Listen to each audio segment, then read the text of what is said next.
muito legal, mercado forte, tecnologia cada vez mais avançada e jovens cada vez mais presos às telas. Como estamos no Dia das Crianças, nós trazemos esse assunto para debate. Quando apresentar celular, videogame, desenhos na TV para crianças? E mais, as telas são realmente prejudiciais? Nosso convidado é o psicólogo Alexandre Brito. Muito boa tarde, Alexandre. Boa tarde, Andressa. Novamente. Muito obrigado. Bem-vindo. Alexandre, eu vou começar com um exemplo prático. Tenho amigos que a criação dos filhos tem provocado até um certo choque entre pais e os pais desses amigos. Porque os pais, os avós, eles têm mais idade, criaram essas crianças de uma maneira bem mais aberta em relação à televisão, a desenhos animados. E os pais, hoje, têm uma preocupação muito grande em relação ao uso excessivo de telas, proíbe os seus filhos de assistirem televisão, de verem desenhos animados, de usarem celulares, até uma idade que, pelos avós, é considerada muito avançada. Tem um limite, tem um meio termo entre esse exagero de uso de televisão, mas também a proibição absoluta? A gente vê que nem 8, nem 80, né? Senão você acaba privando uma criança ou um adolescente de algo que você mesmo consome. É claro que nós temos devidas proporções para um adulto, para uma criança, e de conteúdo também, que vai variar e vai alterar de acordo com a idade ou com a família.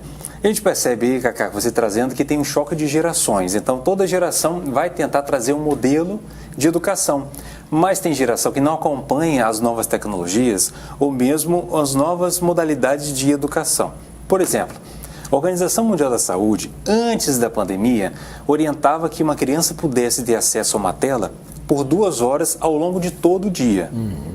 Mas depois da pandemia, acredito que essa orientação tenha se alterado. Sim. Né? Porque o acesso às telas, inclusive, entrou para o acesso às escolas, ao estudo, a relação com outros colegas, com outros pais, com outros familiares. Então, é importante que cada pai e cada mãe crie estratégias próprias para essa mensuração, para conseguir medir o tempo que vai ficar com a tela. Até porque, Cacá, algumas crianças têm um efeito de hipnose com a TV.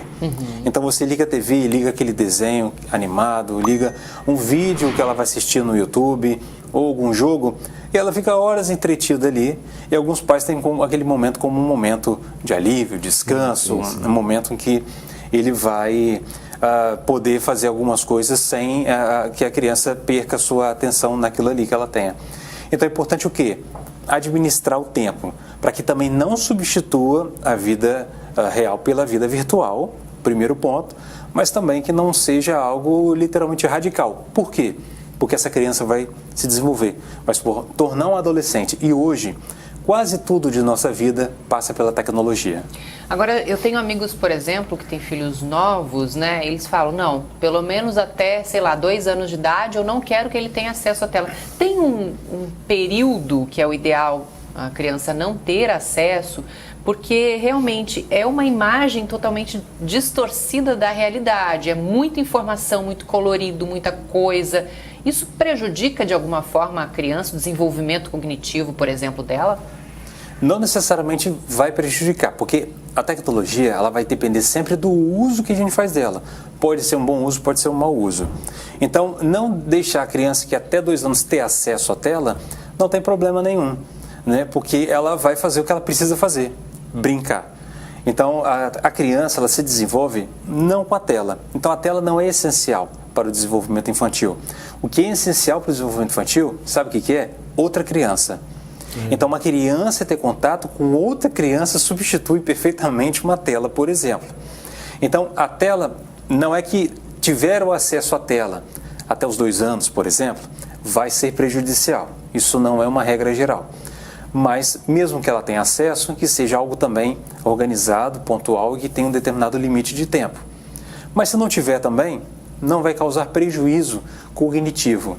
prejuízo cognitivo se dá onde não tem, por exemplo, afeto, contato com outras crianças, estímulo intelectual, permitir que a criança viva a vida do jeito infantil e não do jeito adulto. Agora, isso tem relação também, eu acho que, principalmente no caso de gerações mais antigas, com um certo saudosismo das infâncias dos nossos, minha infância que meus pais viveram, que era uma infância absolutamente diferente, de muito contato. Acho que a gente pode falar de muita rua, de muita brincadeira na rua, brincadeiras que eram compartilhadas, né? Era impossível você ter uma brincadeira, tinha ali algumas, mas na maioria das vezes eram jogos infantis que juntavam ali 4, 5, 6, 10 crianças. Esse tipo de jogo, ele se perdeu um pouco no tempo, assim como alguns brinquedos. Tem como recuperar isso, Alexandre? É importante que haja esses espaços de sociabilidade, sim, Cacá, porque veja bem, como é que a criança vai saber o limite da força dela se não é na relação com outra criança? Às vezes até machucando outra criança. E olha só, uma criança machuca a outra, e olha o que acontece. Quem machucou às vezes chora, porque elas se confundem uma com as outras. Uma criança, quando cai, ela olha para os pais para ver se doeu.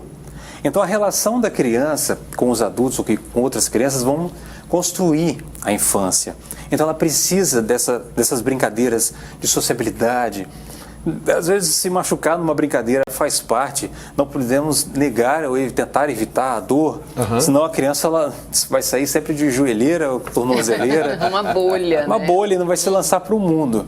Então, caso haja a possibilidade, né, ainda estamos em pandemia, mas caso haja possibilidade de esses jogos que envolvam várias crianças, como uma amarelinha, queimada, corridas, enfim, isso tudo ajuda porque realmente vai fazer com que a criança tenha o desenvolvimento da sociabilidade.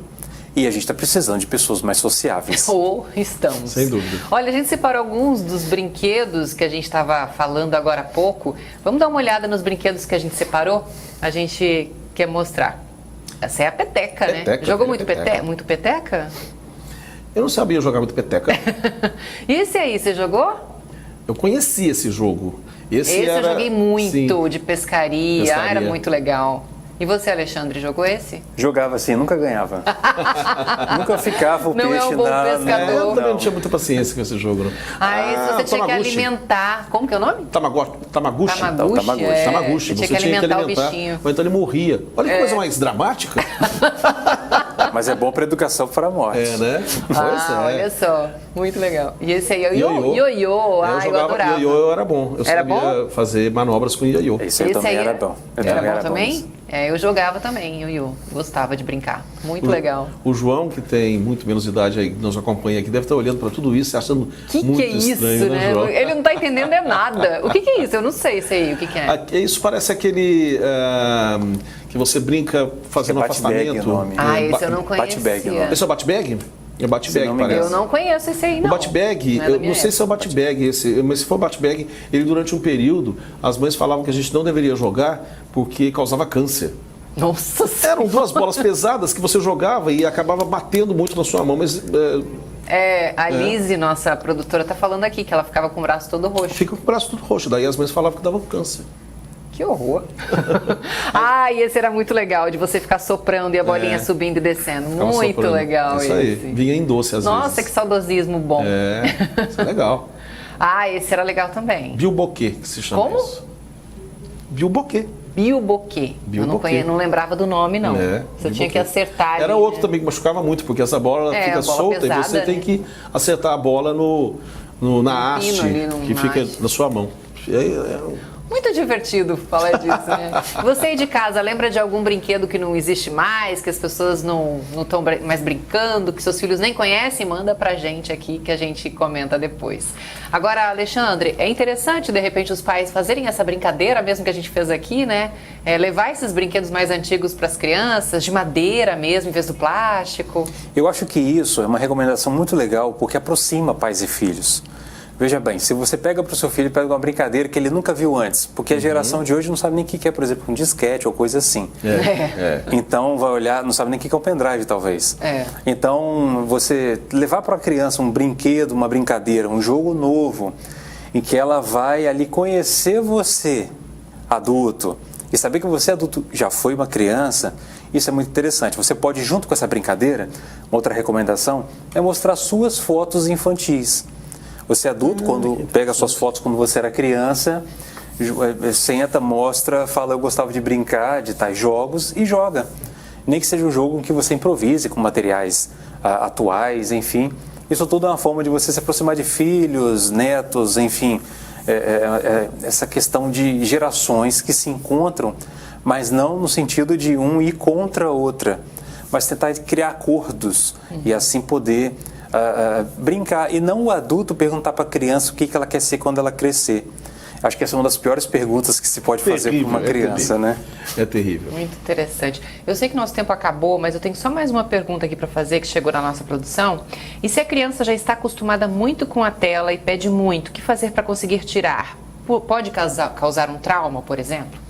Não necessariamente vai causar um trauma, até porque dependendo da idade, a criança até esquece mais rápido do que a gente imagina.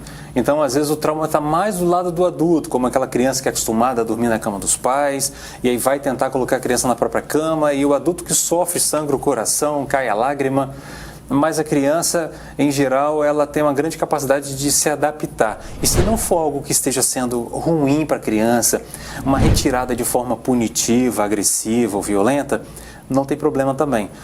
É importante que a criança entenda o que está sendo feito, mas que seja feito, isso, que ela possa compreender na linguagem dela, falar com ela, na altura dela, inclusive, se for necessário, explicar, colocar as novas regras, explicar para ela essas novas regras e quem sabe até não colocar alguma outra substituição saudável para a convivência em família. Legal. Obrigada, viu, Alexandre? Muito legal. Muito obrigado. Obrigado, pessoal. Obrigada.